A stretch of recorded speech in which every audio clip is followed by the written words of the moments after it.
Hey, welcome back everybody. Steven here, Northwest Small Batch Brewing. It is time for another weekly brew talk. I'm always between making home brews, so that will be coming up soon. This is the last of a home brew that I just finished. Well, is about to finish. This topic today is, well, it'd be nerdy for me to say, I guess it's exciting, but to me, this is an exciting one because it comes up a lot. This issue, and people ask about it a lot. And first I want to say, okay, so the topic is how do you fix a low original gravity with all grain brewing? And this comes up a lot. You hear it about it all the time. People will say, oh my God, what happened? The problem is you can give some tips, which is what I'm going to do in this video, but there are so many variables. Unless you can talk to the person who's having the issue with their gravity being low, it's impossible to know for sure what caused it. Right? You know, did they mill their grain? Did they use the right amount? There's so many things. So this is not an all-encompassing list. That's what I'm trying to say. Don't go by this being the only things that can affect your gravity. These are just some of the ones that I think are most important to dial in. All right. So first of all, let's start with this. High original gravity is easy to deal with. It's easy to deal with, right? You just have to dilute it using a dilution calculator. You can go online and go to like Brewer's Friend, or, you know, there's lots of sites that have calculators. You tell it what your current gravity is and the volume that you have, and it will tell you how much water you need to add to dilute it to hit the gravity that you're trying to hit. So if you have a final gravity that is too high, that's an easy thing to deal with because you just need to dilute it down, and you can use a calculator online to figure out how much, you know, and just be careful though. Once you put the water in, you can't take it out. So I always dilute less than it calls for, and then I can always add a little bit more. Also, this is homebrew, baby. So don't like worry about, you know, being right on the numbers. If you're a point or two or whatever above or below, you're golden. Like don't stress about that. All right. So number one, fixing a low original gravity with all grain. First of all, always estimate your original gravity using a brew software. Boy, I can't stress this enough. So if you are using a recipe you got out of a book or online, or you have a recipe kit that you bought, don't go by the numbers in the recipe. Don't go by the numbers that are showing up in the recipe kit. All of those people that made those beers and made that recipe, including the ones that I put on my YouTube channel, they were brewed by me or that person on this system or that system. It's not going to match what you have, you know, in your house and your setup. It's always, the recipe is great, but you need to know that the original gravity and the final gravity that it shows are not necessarily what you're going to hit. And it may have nothing to do with the fact that you did anything wrong. It's just that you have a different system. So take all the ingredients that are in the recipe and stick it into Brewer's Friend, stick it into Brewfather, Grainfather, whatever software or program you want to use. A lot of them even let you do it for free.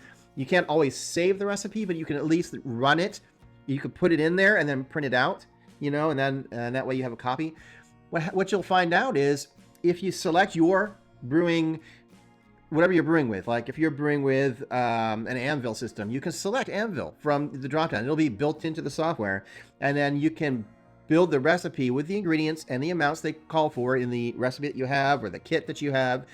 And then look, what does it tell you for the gravity numbers? That is what you want to go by, and it's probably going to be different than what you see on paper, right?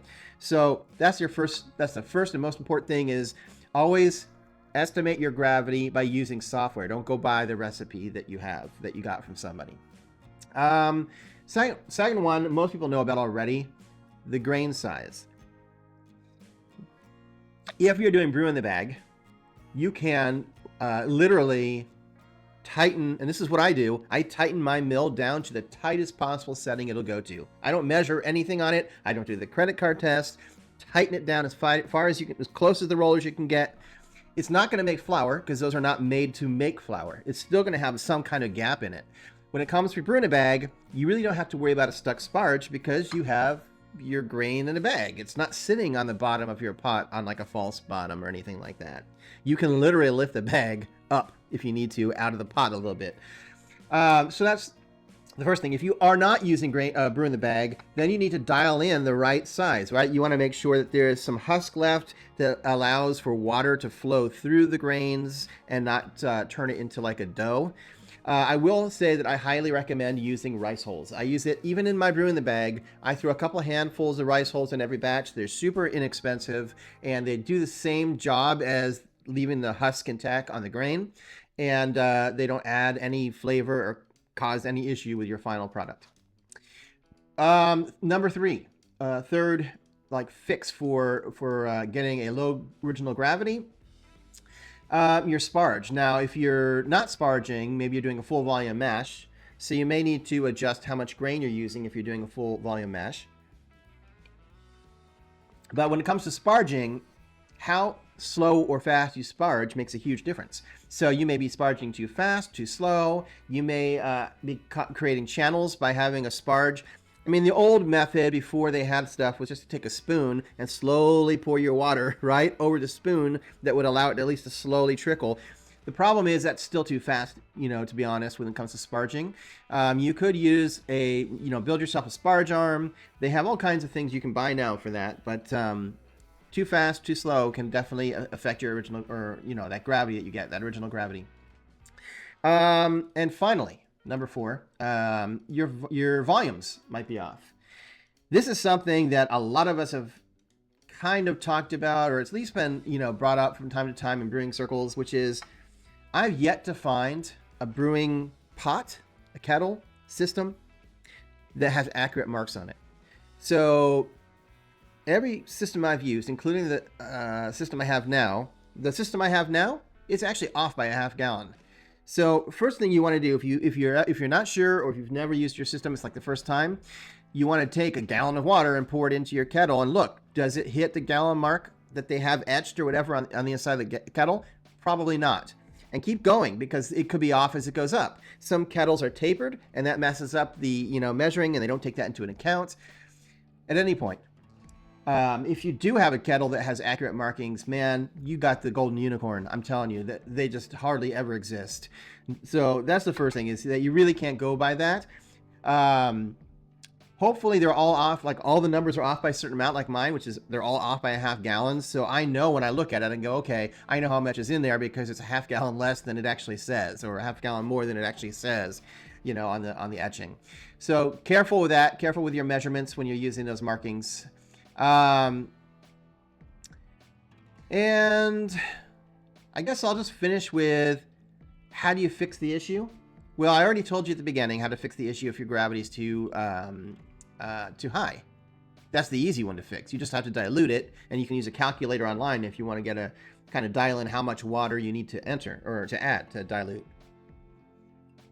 The harder one to fix is the low original gravity, which is what we were talking about. Two ways to fix it. You could boil it more, but if you're already at, if you're supposed to have 5 gallons of beer and you're at 5 gallons, how much you got to boil off to hit the numbers? You could still do that and just have less beer.